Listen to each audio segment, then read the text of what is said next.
નિમિત્તે પધારેલ આપ સૌને ગણતંત્ર દિવસની હાર્દિક શુભકામનાઓ। આજનો મારો વિષય છે શ્યામજી કૃષ્ણ વર્મા। શ્યામજી કૃષ્ણ વર્માનો જન્મ 4 ઓક્ટોબર 1857ના રોજ કચ્છ માંડવીમાં એક ગરીબ કુટુંબમાં થયો હતો। ભલે તેમનું કુટુંબ સામાન્ય હતું, પણ શ્યામજી બાળપણથી જ અસામાન્ય હતા।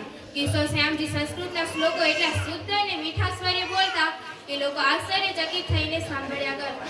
સ્વરાજની લડાઈમાં દયાનંદ સરસ્વતીના પ્રેરણા અને પ્રોત્સાહન મળતા તેઓ ક્રાંતિકારી બન્યા। મહર્ષિ આર્ય સમાજની સ્થાપના કરી હતી, તેમાં શ્યામજી આર્ય સમાજના પ્રથમ પ્રમુખ બન્યા।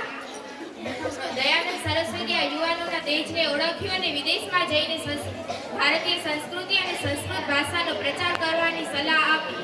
વિદેશમાં રહીને પણ તેઓએ ભારતીય સ્વતંત્રની ચળવળમાં સક્રિય ફાળો આપ્યો હતો। 11 વર્ષની વયે માતા પિતાની છત્રછાયા ગુમાવનાર શ્યામજીને મથુરદાસ લવજી નામના શેઠ મુંબઈ લઈ આવે છે। સ્કૂલમાં અંગ્રેજી અભ્યાસની સાથે સાથે તેઓએ સંસ્કૃત ભાષામાં પણ અભ્યાસ કર્યો હતો।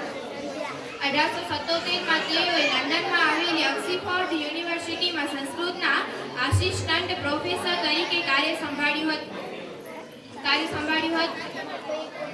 પેરિસમાં તેઓએ ભીખાઈજી અને રાણાજીના સહયોગથી વંદે માતરમ અને ઇન્ડિયન સોશિયોલોજિસ્ટ નામના મુખપત્રો શરૂ કર્યા હતા। તેમજ રિવોલ્વર અને બોમ્બ બનાવવાની રીતો દર્શાવતી પુસ્તિકાઓ તેઓ ભારતમાં મોકલતા। શ્યામજીએ જાહેર કરેલ શિષ્યવૃત્તિ ભાગરૂપે સાવરકર, ધિંગરા, લાલા હરદયાળ વગેરે ક્રાંતિકારીઓ ભારતીય સ્વતંત્રની ચળવળમાં સક્રિય થયા। મદનલાલ ધિંગરા, ધ્યારા કરજણ વાયલીની હત્યા તેમજ ધરપકડ થતા તેમની પ્રવૃત્તિઓ નરમ પડી। શ્યામજી ભારત માટે જાસૂસીનું કામ કરતા હોવાની અંગ્રેજોને દ્રઢ શંકા હતી।